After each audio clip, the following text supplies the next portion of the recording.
اللہ تعالیٰ کا تو یہ عقیدہ ہے کہ جتنے اہل ایمان ہیں اور نبی ہیں ان کو یہ نہیں پتا کہ منافق کون ہے بیچ میں سے، اور اس لیے اللہ تعالیٰ ہمارا ہے کہ جب تک سورت نازل نہیں ہوتی نا تو اہل ایمان کو نہیں پتا چلے گا، اور یہ منافق ڈرتے ہیں کہ کہیں اللہ تعالیٰ ہمارا راز اہل ایمان پر کھول نہ دے۔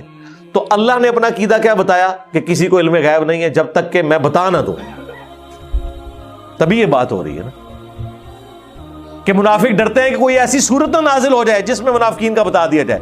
تو یار وہ اگر لوگوں کے دلوں کے حال جانتے تھے ان کے بابے، اور یہ کہتے ہیں کہ بابے تو کسی صحابی کے گھوڑے کے قدموں کی خاک کے برابر بھی نہیں ہے، تو بابے تو دلوں کا حال جان رہے ہیں۔ اور صحابہ کے بارے میں اللہ تعالیٰ کہہ رہا ہے کہ یہ صحابہ سے منافقین ڈرتے ہیں کہ کہیں ایسی صورت نہ نازل ہو جائے جہاں پہ کامل الایمان صحابہ کو اور اللہ کے نبی کو یہ پتہ چل جائے کہ کون کون منافق ہے، کیونکہ نماز تو وہ بھی پڑھتے تھے۔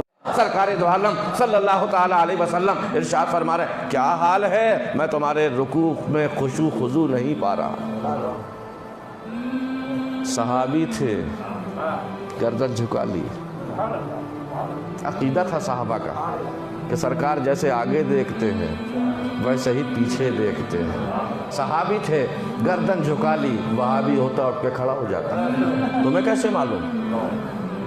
بھیا اللہ کا شکر ہے ہمارا نبی آگے بھی دیکھتا ہے پیچھے بھی دیکھتا ہے۔ اب تمہارا نبی جو ہے پیچھے نہ دیکھے تو ہمارا کیا قصور؟ تمہارا ہی قصور ہے، تمہارے نبی کا قصور ہے۔ اللہ تعالیٰ نے ہمارے دونوں دامن کو ایسا بھرا ہے کہ ایک طرف ایک ہاتھ میں اگر رسول اللہ کا دامن ہے، دوسرے ہاتھ میں ہمارے اہل بیت کا دامن ہے۔ رہا یہ مسئلہ کہ تم مجھے کہتے ہو کہ ہماری طرح کے انسان ہیں، دولت بھی نہیں ہے، تو ولا اقول لکم عندی خزائن اللہ، میں نے تو کبھی بھی نہیں کہا کہ میرے پاس اللہ کے خزانے ہیں۔ ولا اعلم الغیب، میں نے یہ بھی نہیں کہا کہ میں غیب جانتا ہوں، مجھے نہیں پتا کل کیا ہونے والا ہے، میرے پاس غیب کا علم نہیں ہے۔ اس سے صاف پتہ چلتا ہے کہ پیغمبر عالم الغیب نہیں ہوتے، نہ میرے پاس غیب کا علم ہے۔ ولا اقول انی ملک، اور نہ میں یہ کہتا ہوں کہ میں کوئی فرشتہ ہوں، نور ہوں، ایسا بھی نہیں ہے، میں بشر ہوں، کھاتا ہوں پیتا ہوں۔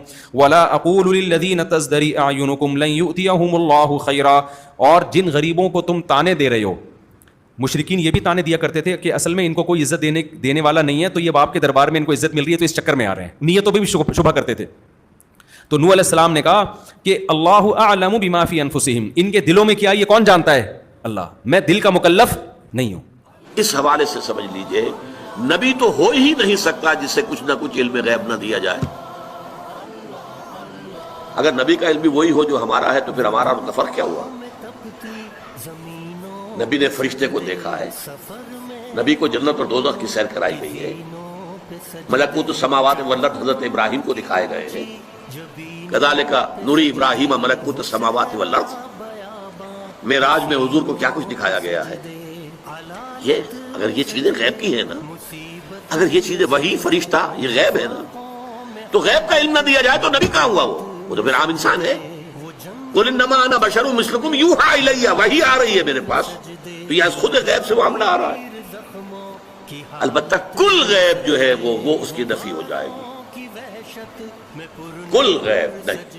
میں اختلاف نہیں رکھتا، بات اصول کی ہے کہ اگر یہ بحث چھڑی جائے کہ نبی دیوار کے پیچھے بھی نہیں جانتا، تو مجھے بتاؤ کہ نسل نو کے سینے میں نبی کا پیار پیدا ہوگا۔ سائنس تو زمین تہ میں چھپے ہوئے مادیات دیکھ لیتی ہے، تو کیا نبی دیوار کے پیچھے بھی نہیں جانتا؟ یہ بے بسی کی کہانی ہے، طور کیا ہے؟ یہ کسی نے اپنے دور میں بیٹھ کے لکھ دیا، حقیقت نہیں ہے۔ نبی تو نبی رہا، نبی کا غلام حضرت عمر منبر پہ بیٹھا ہے، نہ حامد جنگ ہو رہی ہے، ایک مہینے کی مسافت ہے، حضرت ساریہ لشکر ہیں، راستے میں دیوار کیا پہاڑ کھڑے ہیں، حملہ کرنے لگے، دشمن پیچھے سے آ کے جو ہے وہ حملہ آور ہونے لگا، حضرت خطبہ دے رہے رہا نہ گیا، یہی سے بولا ساریہ الجبل، اے ساریہ پہاڑ کو نہیں چھوڑنا، یہ شان ہے خدمت داروں کی، سرکار کا عالم کیا ہو۔